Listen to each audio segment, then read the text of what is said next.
Assalamualaikum warahmatullahi wabarakatuh.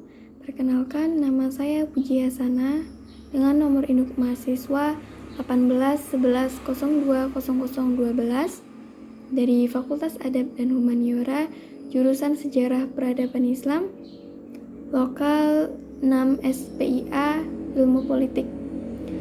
Di sini saya akan mereview dari beberapa sumber bacaan saya yang ada di e-book di GC, buku Maryam Budiharjo, dan juga beberapa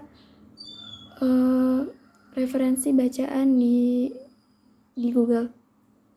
Nah, di sini saya akan menjelaskan tentang demokrasi. Demokrasi terbagi menjadi dua kata, yaitu demos dan kratos. Dalam bahasa Yunani, demos itu rakyat dan kratos itu pemerintahan. Keyword atau konsep dari demokrasi yaitu adalah pengaruh, kekuasaan, dan juga influence. Dia mempengaruhi gitu. Jadi demokrasi, definisi dari demokrasi yaitu pemerintahan yang dibuat oleh rakyat, untuk rakyat, dan oleh rakyat. Jadi semua itu dilibatkan oleh rakyat. Nah, pengertian demokrasi itu sangat banyak ya. Jadi menurut para ahli pun mengemukakan pendapat itu berbagai macam versi, tapi tetap sama intinya kan. Jadi saya akan membacakan beberapa pengertian demokrasi menurut para ahli. Yang pertama yaitu Abraham Lincoln.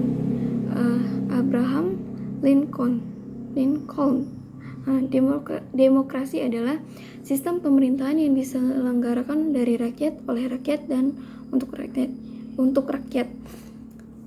Itu sama dengan yang saya intinya definisi dari demokrasi tadi ya. Nah, selanjutnya yaitu Carles Costello. Demokrasi adalah sistem sosial dan politik pemerintahan diri dengan kekuasaan pemerintah yang dibatasi hukum dan kebiasaan untuk melindungi hak-hak perorangan warga negara. Intinya juga sama kan, rakyat itu tetap berada di bawah pemerintahan, tapi dia mendapatkan perlindungan. Harus rakyat itu mendapatkan haknya gitu loh. Terus selanjutnya yaitu John L. Esposito. Demokrasi pada dasarnya adalah kekuasaan dari dan untuk rakyat. Oleh karenanya semuanya berhak untuk berpartisipasi, baik terlibat aktif maupun mengontrol kebijakan yang dikeluarkan oleh pemerintah. Selain itu tentu saja lembaga resmi pemerintah terdapat pemisahan yang jelas antara unsur eksekutif, legislatif, maupun yudikatif. Pengertian tetap memiliki makna yang sama. Jadi untuk beberapa itu saja pengertian dari menurut para ahli yang mengemukakan pendapat tentang demokrasi. Selanjutnya yaitu jenis demokrasi. Jenis demokrasi itu ada 5. Yang pertama itu demokrasi langsung, di mana rakyat akan memberikan suatu pendapat atau keputusan aspirasi secara langsung. Selanjutnya itu demokrasi tidak langsung. Demokrasi tidak langsung atau perwakilan yaitu rakyat memberikan aspirasi sebuah keputusan atau pendapat melalui pemilihan umum atau pemilu. Selanjutnya demokrasi parlementer.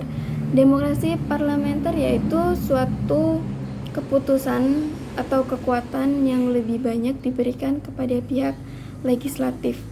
Selanjutnya demokrasi Pancasila yaitu demokrasi yang dijalankan atau dilaksanakan di tanah air kita, Indonesia. Selanjutnya demokrasi presidensial yaitu di mana keputusan pemilihan presiden itu dipilih secara langsung dan tidak langsung oleh rakyat. Selanjutnya yaitu ciri-ciri demokrasi. Demokrasi itu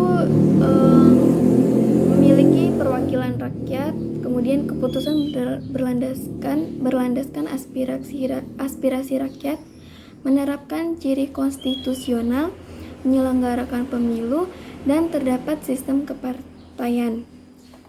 Tujuan demokrasi yaitu yang pertama, kebebasan berpendapat, menciptakan keamanan dan ketertiban, mendorong masyarakat aktif dalam pemerintahan, membatasi kekuasaan pemerintah, dan juga mencegah perselisihan. Nah, selanjutnya prinsip demokrasi. Prinsip demokrasi yaitu yang pertama, negara berdasarkan konstitusional, yang selanjutnya jaminan perlindungan HAM, kebebasan berpendapat atau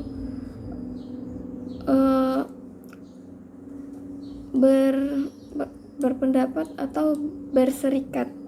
Selanjutnya penegakan hukum dan persamaan kependudukan. Yang selanjutnya yaitu jaminan kebebasan pers. Dan juga pergantian kekuasaan dan peradilan bebas dan tidak memihak. Selain demokrasi itu memiliki keyword atau konsep pengaruh kekuasaan dan influence, ternyata demokrasi itu hampir sama dengan politik, karena politik itu juga berbau dengan kekuasaan, ya kan? Jadi syarat dari demokrasi itu sebuah negara yang apabila rakyat berkuasa dalam bentuk pemilihan umum. Jadi di dalam negara tersebut demokrasi itu akan berjalan jika syaratnya itu rakyat di situ tuh berkuasa, karena semuanya itu berada di tangan rakyat gitu kan. Dan patokan demokrasi adalah pemilu, ya kan. Ukuran negara biasanya yang dianggap demokratis itu, yang pertama, negara itu hak masyarakat, milik masyarakat. Dan yang kedua, kebebasan mengemukakan pendapat. Seperti yang ada di Indonesia, contohnya ketuhanan yang Maha Esa, ya, yang ada di poin pertama di Pancasila. Nah, di situ kebebasan mengemukakan pendapat, yaitu salah satunya masyarakat yang berbeda keyakinan atau agama tetap berada di perlindungan pemerintahan, ya kan. Jadi kalau di Indonesia kalau kita mengemukakan pendapat harus memiliki nilai kebudayaan. Nah, selanjutnya kebebasan berekspresi.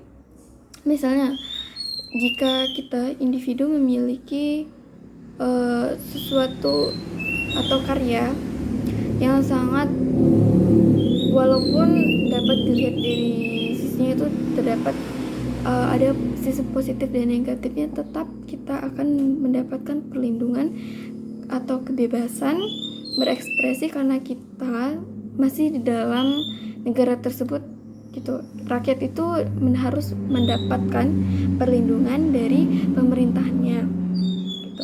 Terus selanjutnya itu negara memberikan kebebasan religius. Nah, itu yang berada tertera di sila pertama, yaitu Pancasila, ketuhanan yang Maha Esa. Jadi sebagai rakyatnya kita mendapatkan kebebasan mengemukakan atau berekspresi dalam menjalankan ibadahnya. Nah, selanjutnya yaitu negara yang memberikan perlindungan kesehatan hak-hak pada rakyatnya. Jadi kita sebagai rakyat kita mendapatkan kesehatan, perlindungan dari negaranya, dari pemerintahan. Nah, jadi sekian dari review dari bacaan yang saya dapat di Google maupun di e-book Meriam Budiharjo yang telah Bapak Muhammad Ilham berikan, yang ada di Google Classroom. Sekian dari review atau penjelasan dari demokrasi. Sekian, wassalamualaikum warahmatullahi wabarakatuh.